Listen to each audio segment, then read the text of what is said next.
Hey guys, welcome to this new video. In today's episode, I have with me Thibaut on the show. He came earlier on a video to discuss about the main differences between Cambodia and Vietnam. And in today's video, he's gonna talk about his relocation from Asia to France after 13 years living abroad. His reverse cultural shock that he has while coming back to France. He built a family in Asia, so he also had somehow to come back to France for certain reasons. There've been COVID happening as well and other factors that he may share in today's video. Hey, Thibaut, I'm very happy to have you again today on the show. Can you briefly tell us about your story coming from Asia to France? Yes, I came back in June 2021 to France after 2 years traveling in Asia, 5 years living in Phnom Penh, owning a bar over there, and 6 years English teacher and night classes in Kontum, Central Islands. Yes, I know my terrible French accent, but that was not as bad as the Vietnamese teachers you could find in Kontum. And sometimes I can make an effort to improve my pronunciation. But this is just between you and I'm not teaching anybody today, so I don't apologize for my French accent. Yeah, thanks, Thibaut. So actually, what could we share about the main reasons and why you finally, after 13 years living in Asia, decided to go back to France? I had my second child in Phnom Penh, and we decided to move to the countryside where my wife was from. And after 6 years in the countryside, we felt a little bit bored. This is a very good place to raise young children. This is very safe. I miss the sound of the crickets in the night in the countryside, the hard rain during the rainy season. I really enjoyed my time over there and I miss it sometimes. But for the future of the children, because there's something you have to consider also. Southeast Asia is not the same when you come as a single guy and when you start to have a family. You don't have the same feeling, the same sight on what life is in Asia. Living in the countryside with children, I felt like the lack of culture, for example. Coming back here, I feel like people don't realize how lucky we are here in France to have such a level of patrimony for architecture, for example. I'm from the north of France. We visited the Cathedral of Amiens last summer. This week, we went to see the kites in Berck. It's an international competition of kites. This is for free. It's something very interesting. The children really enjoyed their moment. We went to see League One football match in Lille last week. And on a day-to-day basis, we also usually go to the public library where the books are available by thousands. It's really impressive to see the level of culture that we have here in France for free. For free. Of course, you can find some books in Saigon, for example, because in Kontum, it's not so much. But you don't have a public library, and the price of a book is really expensive. And this is one of the reasons why we decided to come back here in France. Also, in the long term, the education system, alors maybe some people will say that it's starting to collapse and it's not what it used to be in France, but you still have some good level. The diplomas that you can have on a university level in France are recognized in most of the countries in the world. My wife is a Vietnamese nurse. Her diploma is not recognized in France. They don't care. That I can understand, but still, this is the case.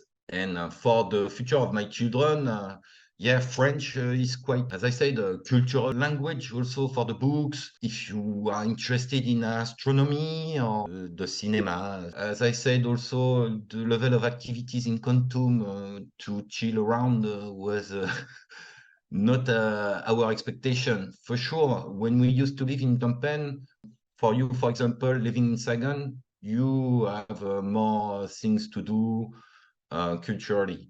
Yes, culturally, on an education level with some children, something that we always have in mind also, that one day we could go back to Europe. This is one of the good sides of France, is the level of culture and education that we still have here in France. Regarding also to the weather, I guess also coming back to a country with 4 seasons, I guess it's something you can also enjoy, right? With your family, you can show your kids the winter, the spring, etc. And it's not always hot.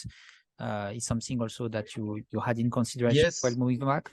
something I didn't mention, I put my children to swim classes, which are not really available in Kontum. Children drown in the river like every year over there.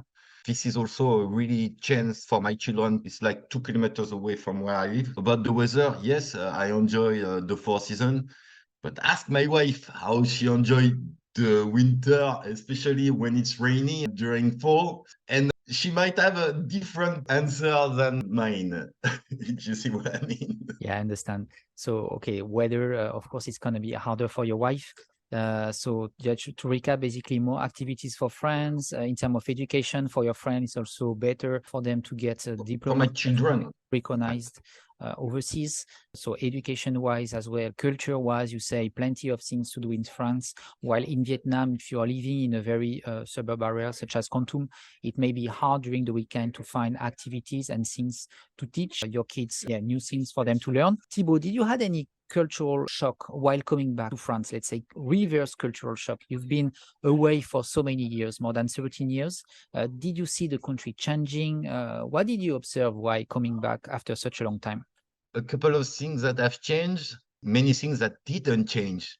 I'm living in Arras, which is a middle town in France, middle-sized town. I mean, nothing has changed. I used to be a child here. 40 years later, it's still the same. Some things have changed in Lille, for example, and you understand that the big cities are taking up all the investments, the development in France, because yes, things have changed a little bit more in Lille compared to Arras. Lille is one of the main cities of France.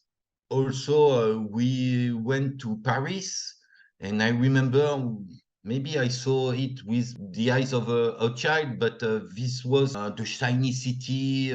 I remember being touched by the Eiffel Tower that I found immense. I went back last summer. I don't want to be political, but truly, that was really dirty. There were no grass near the Eiffel Tower. They built that wall, which is transparent but half broken. It's really disappointed. And my children, which are very welcome to new things and stuff, found it also like, Papa, it's dirty. Papa, are you sure? And yes, this is really bad and something that I didn't really expect for a country like France, which has still a little bit of money to take care about. This is world-class tourist attraction. And I'm wondering how much disappointed the people traveling from all around the world can find the Eiffel Tower in such a bad shape. It's really, it's just an example like that, but things are sometimes doing not so good in France. And if I want to continue a little bit on that topic, the mindset of the French people at the moment is not at its best.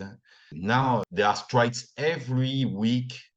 We are famous for strikes in France, but the stereotypes are true.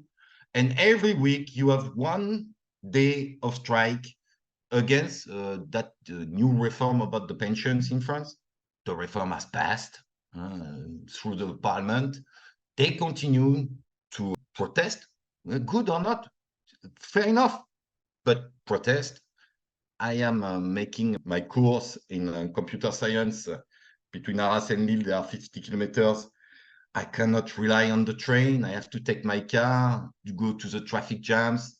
Yes, it's something when you arrive in Southeast Asia, you are taking a fresh ball of air when you compare the mood, the ambience between France and Southeast Asia. Yes, here the people are also afraid about anything.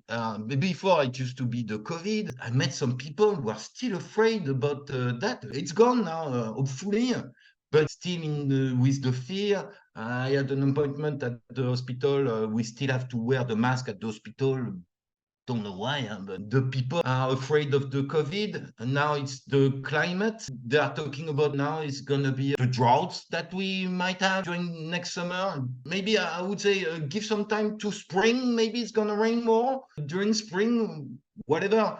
But kind of a mentality of fear. You really feel that is the generation of my parents, the boomers. But yes, you don't have the freshness of the young generation, which are plentiful in Southeast Asia. Here you find the old people with their old mentality, which is quite a little bit heavy, I would say. Not the best part of our country. Yes, so you had a lot of reverse cultural shock. In Vietnam, things can change very fast. In Vietnam, it may be very slow in the administration as well, because we used to have very strong advantages economically, etc. People are not used to change. So as soon as there is a new reform, people will go on strike, and then the yellow vest, now it used to be the new type of strike that we have in France. I want to emphasize a little bit more and come back about what you were talking about, how France is dirty compared to Vietnam. Usually those matters about pollution, about how dirty the city is, people will point more those things about Vietnam. They will say that Vietnamese people throw trash everywhere, they're gonna burn plastics in front of the house. You were living in a very suburb area in Kon Tum. You mentioned now that you observe that Paris is very dirty. Can you come back to this point and give more examples? I would say Paris, especially because when I talk about Arras, for example, the city is pretty clean and well maintained. There is no kind of pride about Paris when you compare of what Vietnam is doing. When you look at Saigon, especially in the District 1 and in the center, but even if you look a little bit further in the outskirts, the achievements are impressive. They really managed to do something. When you look at the beach, for example, in Da Nang also, everything is very clean. Of course, compared to Cambodia also, Phnom Penh has a real problem of trash and they still don't manage to fix it. Vietnam, of course, is a developing country. Some people are not so educated about the environment they are living in. I was thinking also of the Bana people in Kon Tum, where they used to put their trash around the stream where they take their water. There is a problem still about that, but it is going the right way. They are considering it as a problem. They are trying to fix it. They are moving in the good direction. And as I said, when you look at the center of Saigon compared to the center of Paris, there is no shame for Vietnam to compare themselves, and they are the main cities also. Same for Hanoi. The center of Hanoi is clean, is maintained, and is developing in the good way. They are moving a little bit the motorbikes, they are slowing them down, they are trying to put some more space for the pedestrians, and I think they are doing great. They managed to, in front of Saigon, for example, to put a square in front of the city hall. They made it pedestrian. Good idea, perfect. Now it's a very nice area to chill. There is a library, I like to go over there. Good idea. They are also improving the waterfront near the river. And as I said, I'm around my 40s. And I remember Paris when I was a child and Paris when I see it today. And nearly I feel shame for the people who come from far away and see how bad it is. And yes, I see the trend here and the trend there is a little bit different. So yeah, it's what I feel. I don't like it the way they're doing now, especially in Paris. Because as I said, also it's not everywhere in France. Arras is well maintained, it's no problem. Lille, I remember my wife, she was wondering all the cigarette butts. It's like, what? This is clean and stuff, but you have cigarette butts everywhere. You French people, you smoke all the time. What? Yes, you see, it's a detail. But when you also compare to Vietnam, this is not a problem that you will find, especially in the center of Saigon. And if you take Kon Tum for a city in the middle of nowhere, very, very nice. The park, for the few that they have, well maintained, very clean, people taking the trash every day. Still have some problems, still improve the education for the younger well, older generations, because the younger generation are well aware now about the pollution and the plastics also, which I found is still a problem in Vietnam, that they like the easiness of the plastic that we are trying in the good way to forbid here totally in Europe. Yeah, the plastic is still a thing in Vietnam. I'm pretty sure they will manage to do something about it in the next few years. Yeah, I guess with this new upcoming generation, they are more and more aware about those plastic trends, and then there are more initiative from local organization, local enterprise, who are also trying to promote that plastic alternative or plastic-free products. So I'm sure it's going to take maybe 30 more years, so one more generation, that the new generation start to spread that awareness, and then that the next generation will really try to implement new habits. And I guess the country can move toward a new direction if we talk about Vietnam. Thibaut, you've been changing totally. You mentioned that you were an English teacher in Kon Tum in Vietnam, and now you are learning how to become a developer. So can you talk about that, about why did you choose that new job? What are you exactly learning, and what will be the next upcoming project you're going to jump on in France? So yes, I had different lives in my short life. I used to be a salesman before moving in Asia, and I wanted to Qu'est-ce que tu veux apply dire? Ouais, for a ok. position which were including my English, which I found quite fluent, in fact. But they always put me back to my degree, which was not a master in business. And that's something I feel annoying also in France, that they always come back to your degree, which I feel is less the case when you go to England or USA. But also, yeah, I feel fine here in France because I'm making that course to become a developer in C# and JavaScript. And that I must admit that France is doing well for that and is taking care of me. I am paid to be trained, and they pay for that course, which is thousands of euros value if you want to buy it by yourself. And I must recognize that France is taking care of its children as well. I take that opportunity to put myself into the future because, well, sales was interesting, but there is still a good opportunity for the computer science. And I feel also that it's a possibility for me, if I want to move back one day in Asia, that you can work remotely with that kind of job. And I found it quite interesting, the job itself, the possibility of remote work, and the chance that France provide me to get that course for free. Yes, I take that opportunity. Yeah, it's a huge thing that France is having. I think it's one of the pros I would really emphasize on for French people who has been living for years overseas. As soon as you come back, you get back to the healthcare. You can get a minimum wage. We call it the RSA, right? So minimum support to help you start something. And then for people who are changing totally their career, they are still eligible to trainings on the floor, so they can directly join a certain organization and get trained on a specific topic. And I guess for your wife as well, she can get free French courses to be able to integrate, etc. So there are still a lot of good things that France and other countries in Europe are providing for people who are immigrating back to France. Yes, my wife benefited also a French course paid by the Office of Integration of Immigrants in France. Yes, France is very welcoming in that way. She gave me the opportunity to reconsider my career. She's welcoming my wife, my children. My third child was born here. It cost me zero. I paid for the hospitals when my children were born in Phnom Penh, my two other ones, but it cost me nothing. Of course, yes, you say that the welfare system, the health system, and now my course to reconsider my career. There are some pros, yes, in France as well. I mean, I'm talking about the audience, the pros and cons of returning back to France after several years living overseas. There are still a lot of benefits that you can have when you are just French, you are born in France, so you can get those rights back as soon as you are back. You told us, Thibaut, that you may consider coming back to Asia one day. Is it like just a dream, or are you really trying to aim for that? I don't know, when you will be 50, your child will be old, so you can probably work remotely for French clients. Is it something that you are having in mind? Yeah, I don't slap the door. For the moment, as I say, considering the education I want to give to my children and the opportunities on the university level, which are better here in France, I think, than in Vietnam, I think I'm gonna stay here also for the cultural side of it. But yes, as you say, maybe later. Anyway, I will always have Southeast Asia in my heart. I love Cambodia. I love Vietnam. My wife is Vietnamese. Our family is over there.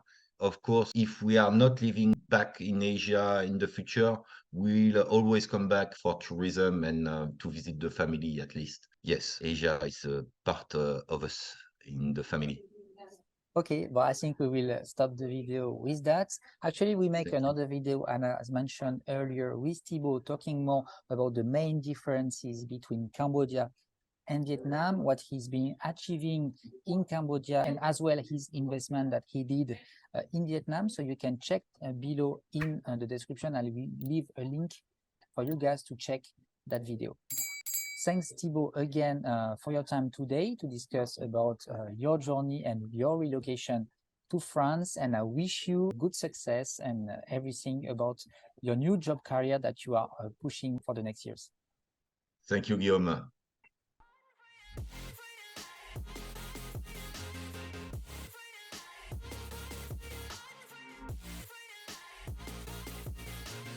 Been down and I'ma get it right.